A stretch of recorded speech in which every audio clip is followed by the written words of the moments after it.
from the heart of where innovation, money, and power collide. In Silicon Valley and beyond, this is Bloomberg Technology with Emily Chang.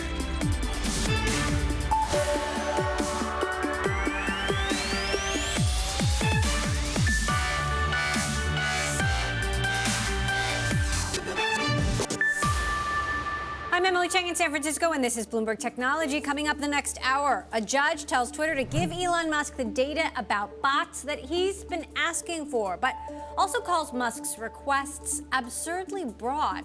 More on that in a moment. Plus, Peloton is going all in on content after reporting a huge loss. The struggling brand leaning into its digital app, adding new subscription tiers, including a freemium version. We'll talk about the pivot from hardware. And Gen Z isn't about the corporate life. Half of respondents in a new survey say they're trying to make money creating content for social media instead. Will it work? We'll discuss. All that in a moment, but first let's get a check of the markets with Bloomberg's Katie Greifeld. Katie.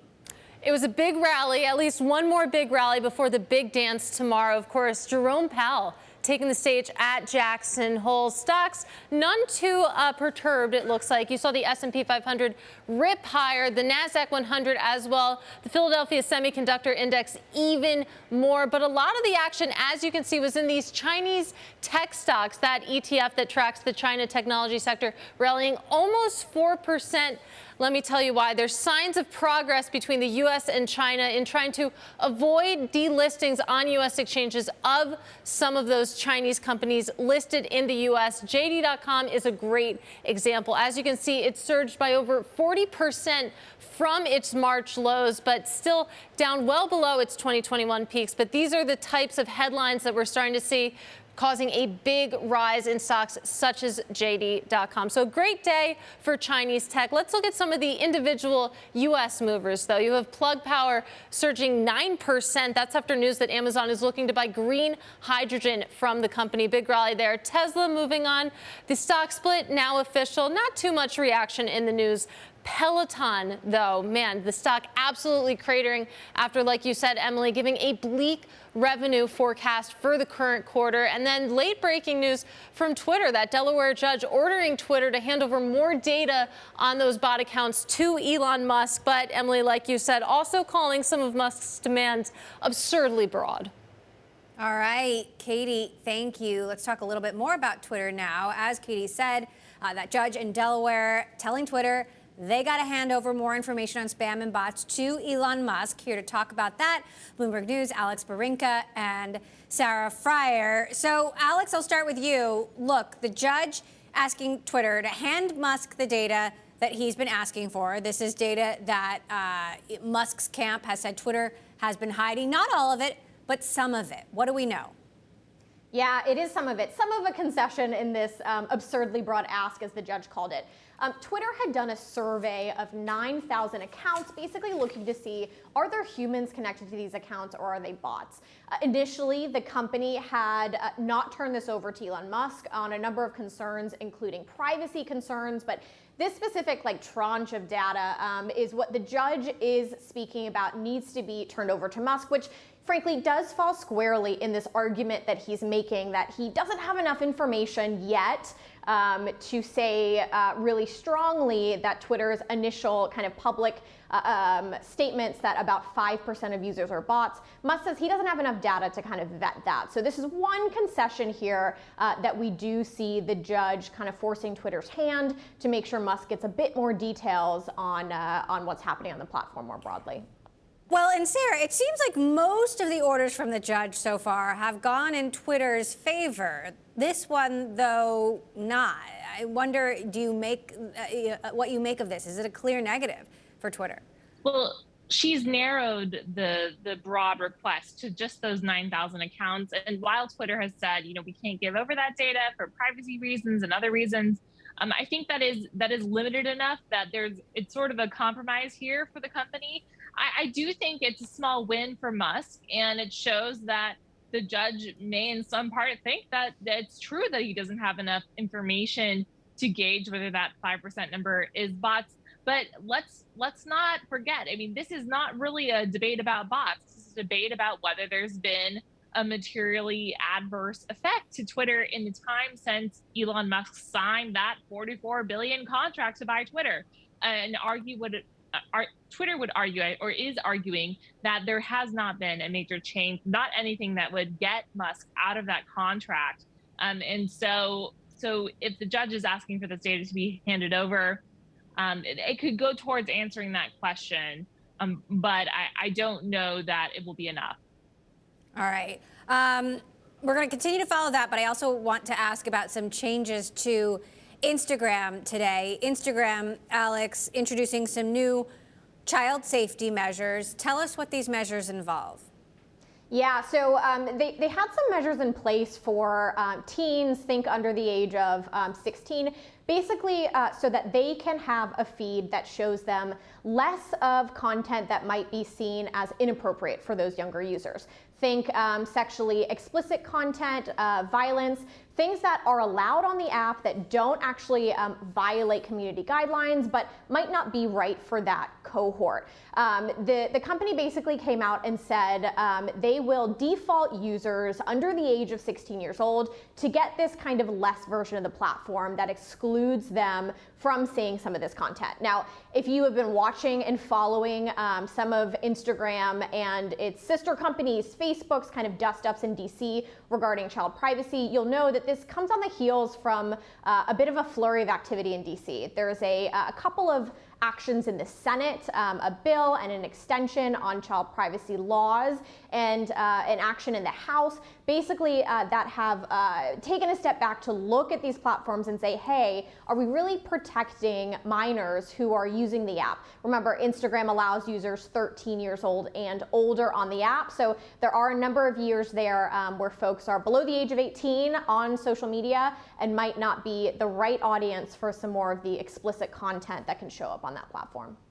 Interesting. Now, Sarah, of course, you wrote the book on Instagram. Last year, the company announced this big plan to start Instagram for kids. There was a huge public outcry. They put those plans on pause. Do you think that project is done, or could they attempt to, do it again? I think they're taking a lot of the ideas that they had for Instagram Kids and applying them to teens who are currently on the platform. And let's be clear, I mean, although the rule says 13 and up is allowed on Instagram, there are plenty of 9 and 10-year-olds on that app. That's why Instagram has increased the restrictions around, asking you about your birthday. A lot of people recently have been asked that question. That's because Instagram's trying to make sure that they block it to anyone below 13. They're trying to clean up their act and they're trying to improve their reputation. So I think that if they do manage to do that, nothing's off the table. They will always want to expand into new markets, into new demographics, and people who are younger than 13, those are the kinds of users that are really obsessed with YouTube, really obsessed with TikTok, those major competitors of Instagram, that they want to figure out how to make a product for it. And I think social media opens up a lot more concerns than a straight entertainment product might, because of the connections with strangers and the ability for your own content to be viewed by the masses in a little bit more explicit way. So I think that they're adding this around teens. They added parental controls earlier, ways to have a guardian check up on your account and know who you're connected to, who you're messaging with. All of those are in an effort to try to improve that reputation around child safety, so that maybe down the line they could take that extra step and bring the kids' product back. Meantime, you've got this new survey out that younger people, Gen Z, ditching corporate jobs or not taking them at all because they hope to make a career creating content on social media. Alex, how realistic is this? Obviously, we know that, social media influencers, they can make a lot of money. This is obviously an evolving business that's still likely in its very early stages. Tell us more about this survey and what it tells us. Yeah, the survey tells us basically that this younger generation, Gen Z, does really want to, like you said, half of them think about a job outside of the kind of run-of-the-mill job, making money off of social. Now, the caveat here is influencers on social from the platforms themselves aren't making a ton of money. It's about building your following, connecting with sponsors, getting sponsorships, and leveraging that following to make money off the platform. The survey basically broke down some of the numbers and showed that, you know, while there might be a benefit to this flexible work environment, you are your own boss and you need to hustle. Only 12% of these participants surveyed are actually making more than $50,000 a year, which if you live in a place like New York, where a lot of these creators are, that's actually below the median income. So folks are hustling. It's also probably why, you know, some of these younger audiences are looking to get on social earlier and build those followings if they have aspirations to turn this into a career. But also, it's not easy. You see the big success stories, but what you don't see are the folks who are on social kind of as a side hustle or kind of really leaning in to turn it to a full-time job because, you know, they are their own boss. Nothing's guaranteed, and it is one of those industries, you know, where you get out of it as much as you put in. You know, we'll see if Gen Z can turn this into the next big economy, but there are certainly a lot of folks with aspirations to make social media their career path. Well, let's talk about that side hustle part of it, because there's this whole meme right now, quiet quitting, where people are talking about just doing the bare minimum at their jobs, not going above and beyond, trying to maintain a healthy work-life balance. Sarah, how realistic is it that some of these folks could, you know, make some extra cash with, you know, that time that they're not spending going above and beyond at their corporate jobs, but making really cool TikToks? Listen, when I've talked to teens, Gen Z folks who are now in the workforce, who are using Instagram and YouTube alongside their jobs, you know, they have their personal account, and then they might have a more professional account, or they might have one that's focused on fashion or food or their pets or home decor, because they want to try something as a you know, creative pursuit, a hobby, that in the back of their minds they're thinking, this could be a fallback plan if my career doesn't work out, or if this becomes, you know, wouldn't it be nice to be paid to travel the world? Wouldn't it be nice to be paid to go to restaurants?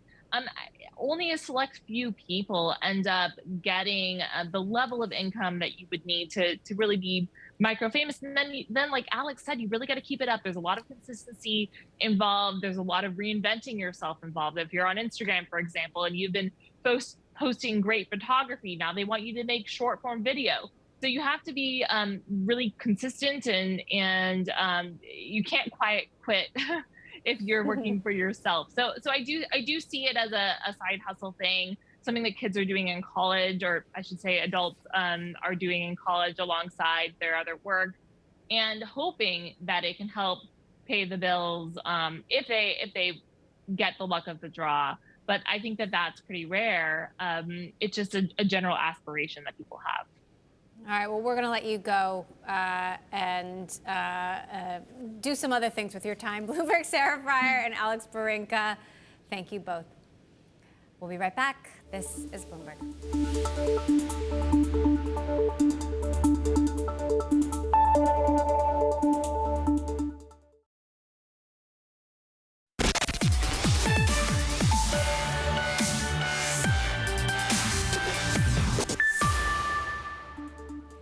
Peloton shares are reeling from a $1.2 billion loss, but CEO Barry McCarthy says naysayers are looking at it all wrong. Shares jumped 20% this week when Peloton announced its new partnership with Amazon. That gain all but wiped out today. McCarthy, though, is optimistic. He says, what I see is significant progress driving our comeback and Peloton's long-term resilience. For more on that, I want to bring in Rohit Kulkarni, Managing Director at MKM Partners. The worst stock plunge in 7 months. Is it warranted?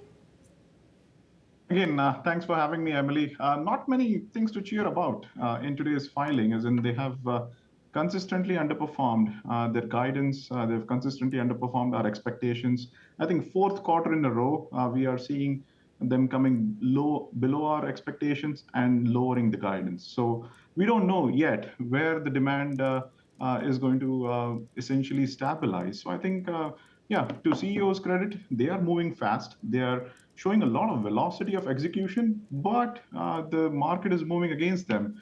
The demand curve is slipping very, very quickly, very far away from them. So how hopeful are you about Barry McCarthy and the possibility of a turnaround? In terms of what they are doing, whether they can get the results that they hope to get is still probably 6, maybe 12 months out. So there needs to be some patience. While during that time, we hope to have some stability of how in a post-pandemic world, in a post-recession world, in a high inflation world, how people view a high-end product like Peloton and its place in the consumer discretionary spend. So that's the big unknown. But what they can control are a lot of things, and they're lowering prices. They're playing around with some consumer options like renting, fitness as a service. They're going to Amazon and more retailers to try to get a broader audience. So they're doing a lot of things, but as you know, we are in a very, very unusual point in macro cycle. So that is hurting them a lot more than what Barry McCarthy and his team hopes to achieve in a short time. What do you think of this pivot away from hardware to, offering some freemium classes, for example? How much could that help? That is helping, but again, as I said, that is opening up their kind of user base to people who are extremely price sensitive. As in, if you were not willing to buy a bike which is worth $2,000 or $1,500 right now, probably you could rent it for a few months for $80, $90, $100. And see how things go. And at the end of 3 to 4 months, if you feel like using it more, you could buy it, or you could continue to pay $80, $90, $100 per month. So there is a certain cohort of users who may be willing to try that out, and that's still very early days. So there needs to be a full kind of 2-directional logistics network they need to set up. They need to have inventory to be able to fulfill such a demand. So it is a good experiment. There is good success so far, but that's exactly it. It's an experiment. It's still very early days. And those experiments, they're doing a lot of those. And I feel encouraged by that. But as I said, like the broader ship, the cargo ship that Barry McCarthy talks about in the letter, it's very slow to turn around. And still, we are not seeing that from the outside, the effort that they are putting in. All right, lots to continue to follow. Rohit Kulkarni, MKM Partners Managing Director. Rohit, thanks for stopping by. Coming up, Amazon takes a big step closer to its goal of net zero by 2040. We'll tell you how next. This is Bloomberg.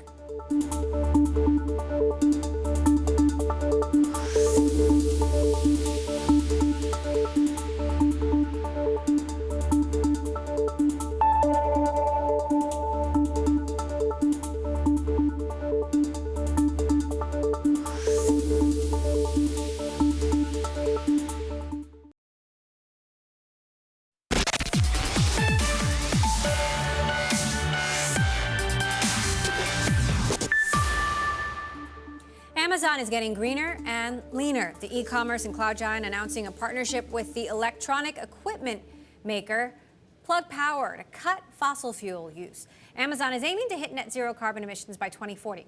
And earlier this week, Amazon announced it'll wind down its telehealth service just weeks after buying One Medical for $3.5 billion.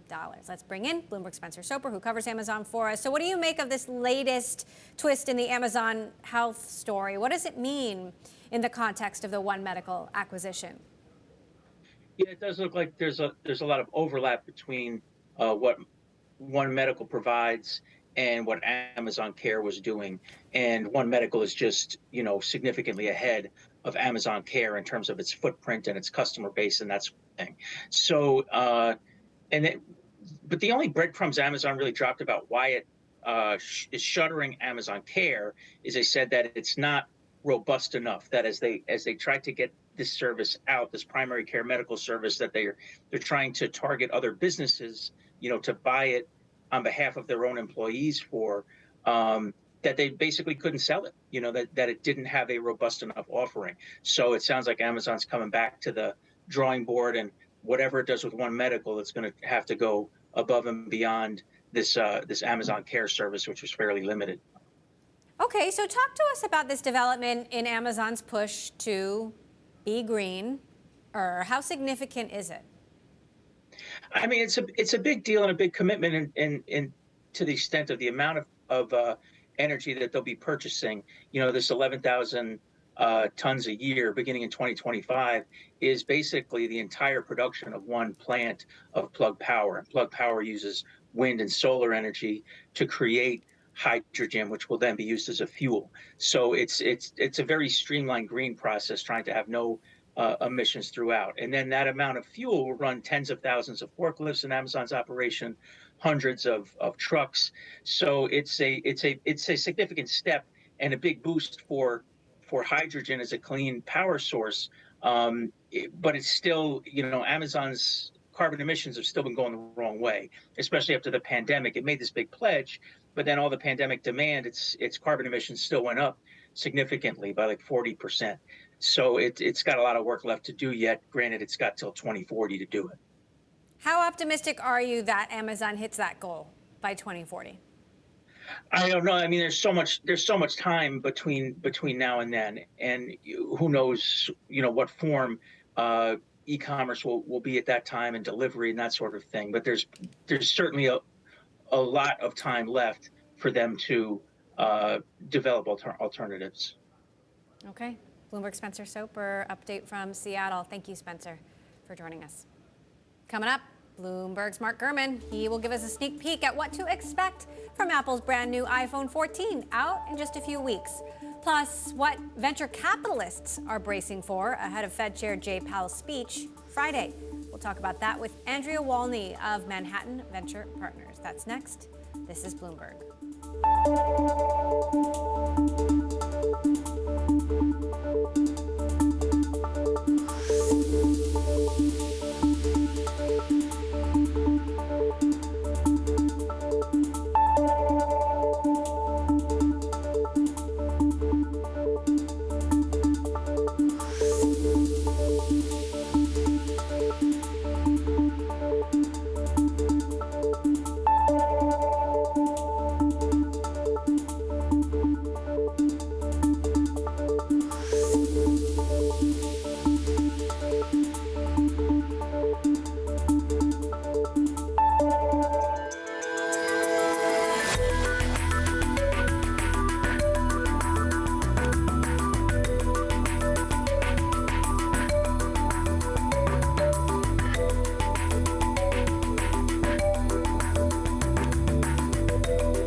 The iPhone 14 is only a couple of weeks away.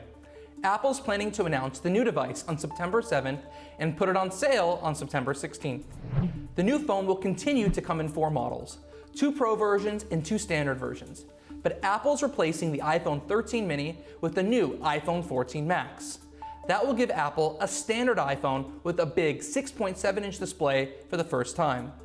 The new Pro phones will have a 48-megapixel camera on the back for the wide-angle lens, thinner bezels around the display, and a faster A16 processor.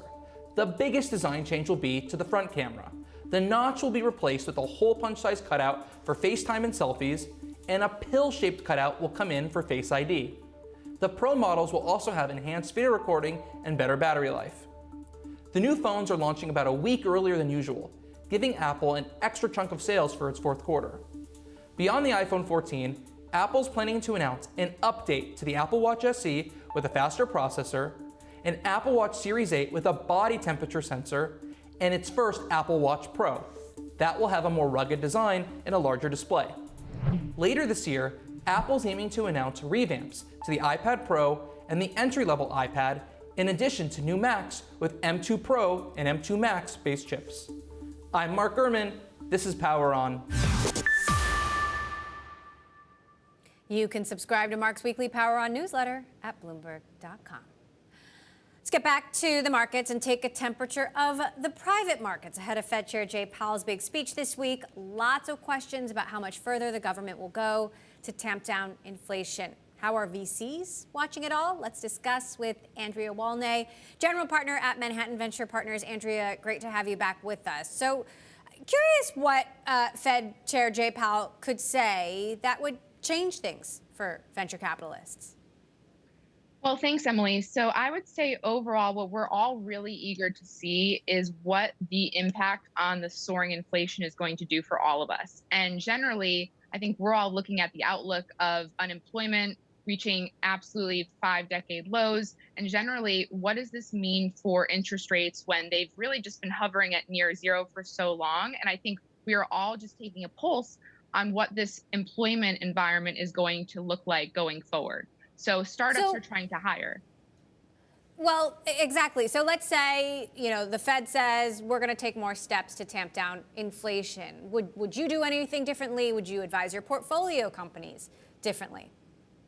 I think everyone's just trying to reduce spend continuously, Emily, so that they end the year really strong. I know we really just kicked off the second half of the year going into Q3.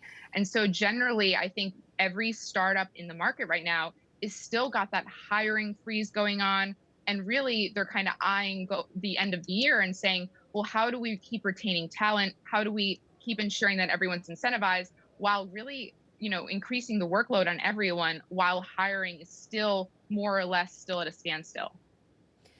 So, are your portfolio companies then thinking about doing more layoffs if this environment continues?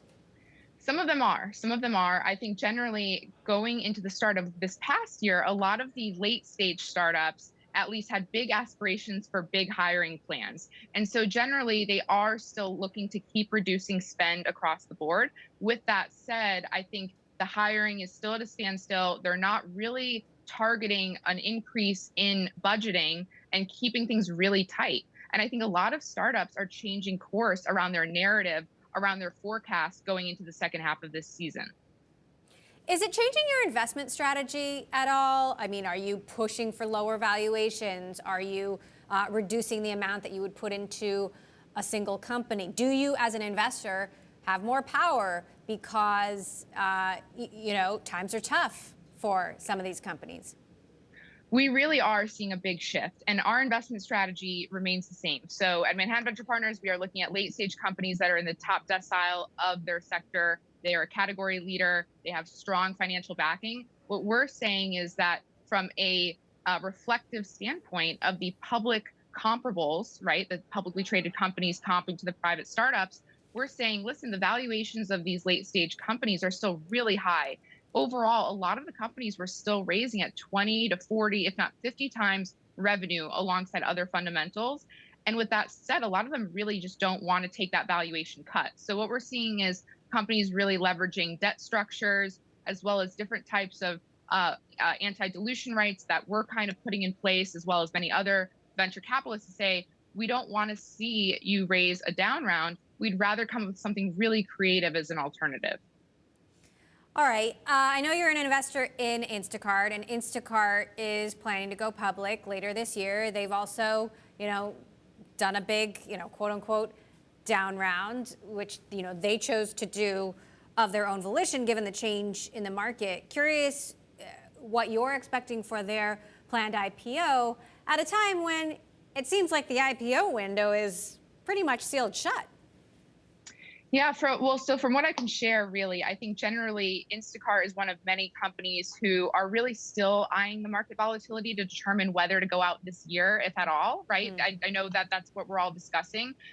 Generally, I think that they're a company that really opened up the ambiguity to say, maybe they'll go a traditional IPO, maybe they'll do a direct listing, maybe another function of an exit. I think at this point in time, based on what we all know publicly, it seems that a traditional IPO path is probably the safest course of action if they were to go out this season. I think really we all expect that window, that IPO window, is between the third week of September and more or less the absolute latest being the second week of December before the big holiday season. So they have some more time to get ready. I do think that they could be the blockbuster IPO to end the year, but generally, I think it's still a little bit shaky, and we aren't seeing a course correct in the public market yet to say whether or not for certain they will go out. There's been a lot of controversy over the very big check that Andreessen Horowitz wrote to Adam Neumann, the co-founder of WeWork, for his new real estate venture. Some don't like it. Some people do. What do you think?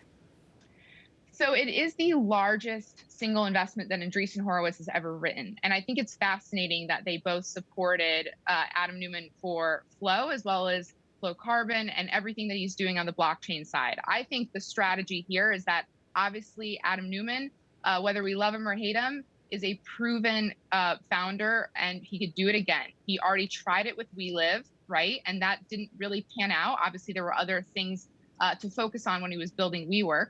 But overall, I think where it's really fascinating for Andreessen is that they obviously have such a strong focus in cryptocurrency and the future of digital assets. And I think where the narrative really is interesting here is how Adam Neumann says that at Flow, they plan to offer a crypto wallet as part of the entire offering here, and say that users could pay to earn and rent to own as well. And so with that being said, I think the overall strategy for Andreessen is that this is not only a category defining way to change how we all live and where the biggest asset class being real estate could change to democratize that ownership, but it really goes to the thesis that Andreessen has around crypto going forward and how digital infrastructure is going to change.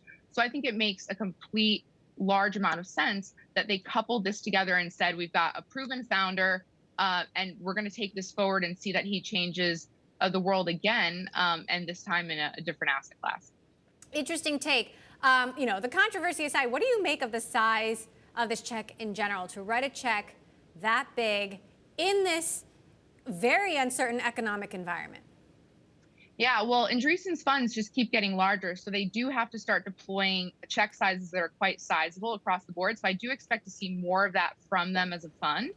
But with Flow specifically, I would say that this is a company that's going to need a lot of capital to keep acquiring the units that they have. I mean, as of right now, they have 3,000 apartment units under their mandate. And going forward, it's going to require an increasingly large amount of capital and doing it at a velocity that's really high. So it doesn't necessarily surprise me. But I would say with this capital, I would expect that they're probably well off for the next 2 years when it comes to their runway. All right. Andrea Wolny, General Partner at Manhattan Venture Partners. Good to have you back with us. Thank you for sharing your thoughts. Coming up, the Ethereum merge is fast approaching. We're going to talk about what it all means for the rest of the ecosystem with Ava Labs President John Wu. Next, this is Bloomberg. We've seen a number of other proof-of-stake networks already be successfully launched. Solana, Near, Avalanche. I mean, essentially Bitcoin and Ether are the only proof-of-work networks still alive. And we haven't seen any issue on the other proof-of-stake networks. And I think proof-of-stake will be just fine.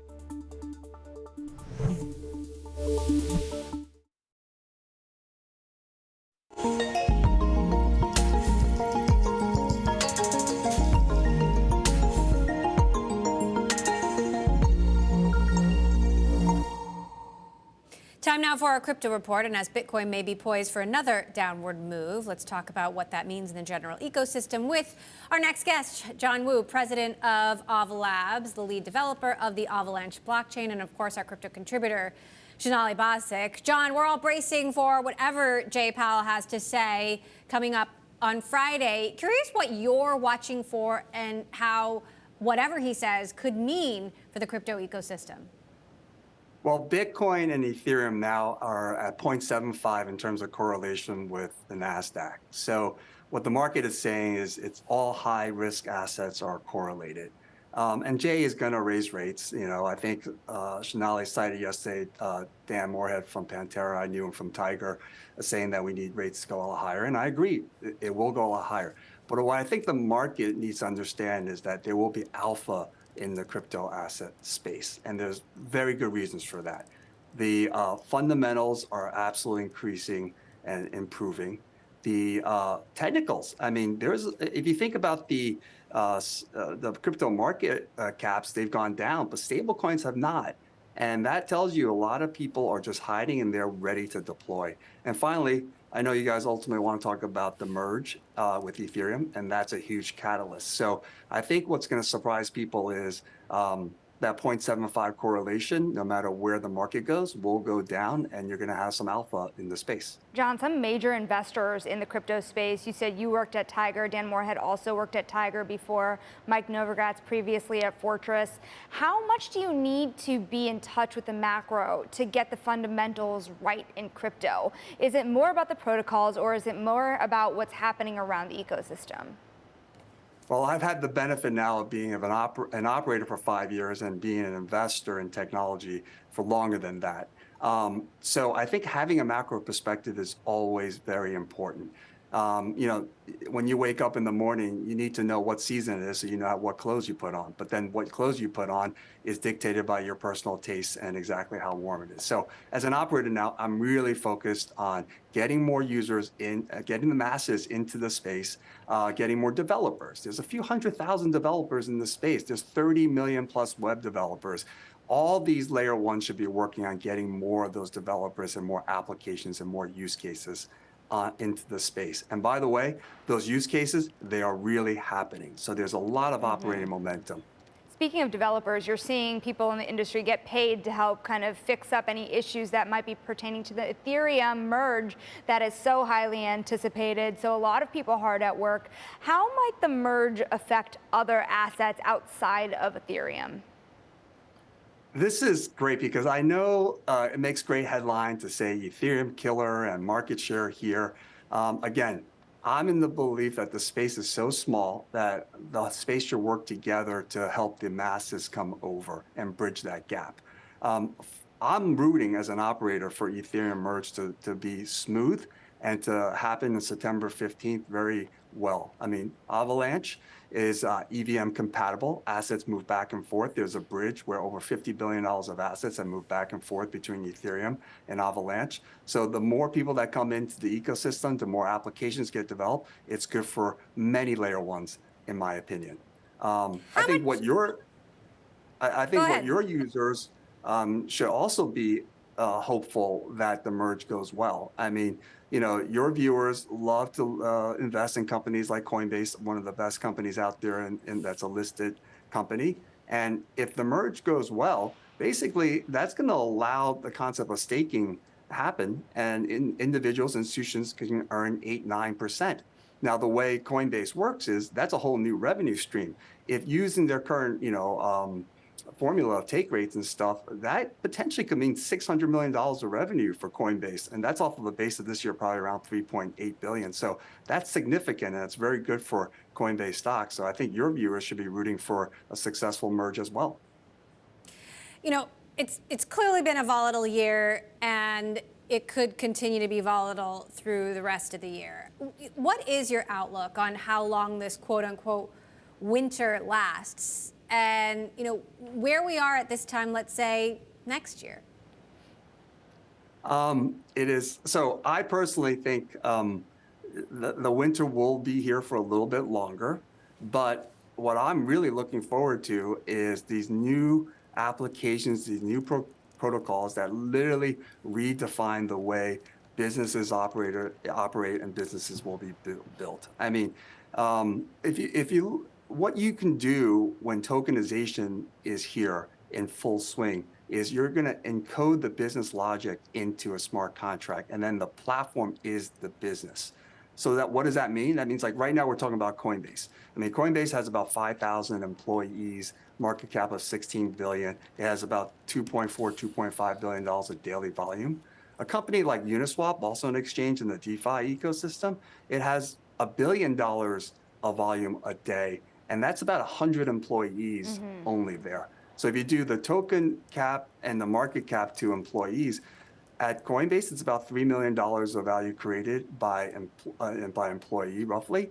At Uniswap, we're talking about like $50 million worth of value created by each individual. So what we're doing is we're going to redefine what businesses are. And the best part of this is the network effects that happen will accrue back to the users not to some single I entity. need to really get your opinion here on something, because you were talking about staking, and really quickly here, what is staking most like in traditional financial services? The reason I ask is because if it's going to be a bigger part of the ecosystem, Coinbase might start making it a bigger part of its product suite. Is it subject to regulation in a way that a traditional lending product would be, or a clearinghouse would face? Well, philosophically, what it is, it doesn't exist in the traditional world. The way value is distributed in the traditional world is really, and created and distributed is really two ways, right? There's labor, and then there is using your capital to make more money. With labor, you get paid for the value add you create. Capital, you take your existing money, you put it to work, and hopefully you get a return on it. Staking is a combination of the two. You are actually taking your existing capital, helping validate and secure a blockchain, and therefore getting a reward as well as a yield for it. So it's a hybrid. And when you talk about how do you regulate that, that's a really good question, because is it labor or is it actually dividends and yields? It's not clear. I kind of think you're putting things to work, and that's the spirit of permissionless, being part of the community, helping make decisions, and getting rewarded for your efforts, not necessarily just putting your collateral down and getting a yield. All right, lots to think about. John Wu of Labs, good to have you back as always, and our own Sonali Basak. Thank you. Bye. Coming up, more from Microsoft Gaming CEO Phil Spencer. His vision of a world where children can play together no matter what console they're using. That's next. This is Bloomberg.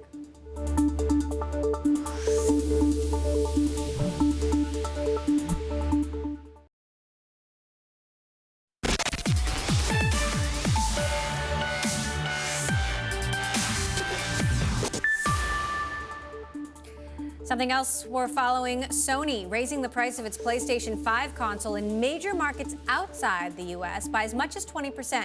The move is in response to global inflation rates and currency trends impacting consumers and creating pressure on multiple industries. I sat down with Microsoft Gaming CEO Phil Spencer to talk about its relationship with other platforms like Sony. I first asked him why he's such a big proponent of cross-platform gaming. Take a listen to what he had to say.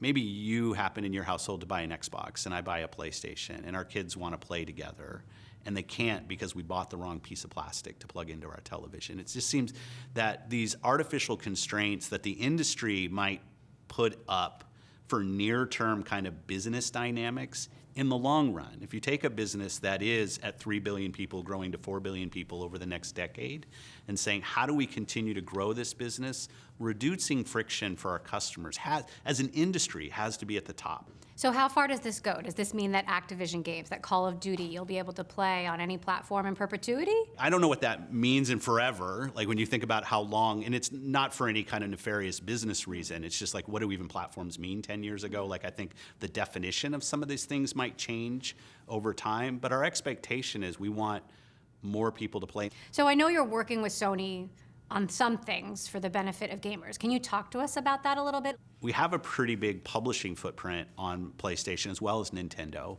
which means we have good relationships with those platforms because they're a big part of our business and we're a big part of their business. I think our long-term ambition of where we see this industry growing is also shared. I think the area where things get stuck a little bit, it's in the kind of near midterm competition. If somebody walks into a store and they have one $500 bill, they're either going to walk out with a Switch, which is what most people buy, or they're going to walk out with a PlayStation 5, or they're going to walk out with an Xbox, or maybe somebody will go buy a Windows PC. But in that world of somebody's got to make a decision for one platform over another in the beginning, that is where I think we get stuck in some of the kind of near-term competition. I don't think that's bad, right? It's just the dynamic of each of us pushing each other to build the best product for our customers. You can watch the full edition of Bloomberg Studio 1.0 with Microsoft Gaming CEO Phil Spencer at Bloomberg.com, or check out the podcast. And that does it for this edition of Bloomberg Technology. Coming up Friday, Affirm CEO Max Levchin joins me to talk about the company's revenue forecast for 2023, its earnings just out, shares under pressure, as well as the future of buy now, pay later. And don't forget to check out our Bloomberg Tech podcast anywhere you get your podcast for your daily tech roundup. I'm Emily Chang in San Francisco. This is Bloomberg.